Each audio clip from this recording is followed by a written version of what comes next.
All right, let's take a look at this integral. If you're in my Math 122 class, here's a question.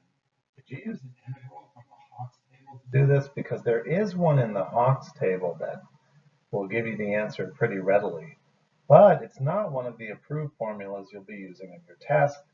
So you may have to, if you encounter something like this, integrate it using prior techniques. What I decided to do here was, because we're integrating a product, I decided to try integration by parts. These were my choices for these so-called U and dv that you'll recall from the integration by parts lesson. And once you choose your u and v, remember you differentiate the u equation and integrate the v equation to find out what those functions are.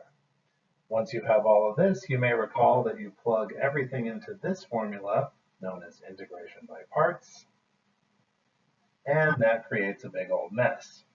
Now, something interesting happens here. I'm going to do a little bit of algebra cleanup. But what this does is remember that integration by parts doesn't give you the answer.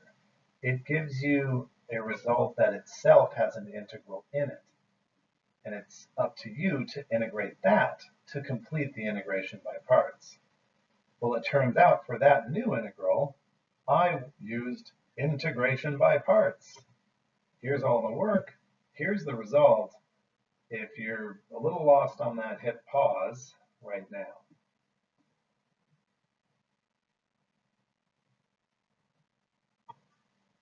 So what you've noticed here is I had to use integration by parts after using integration by parts, and that's what's happened.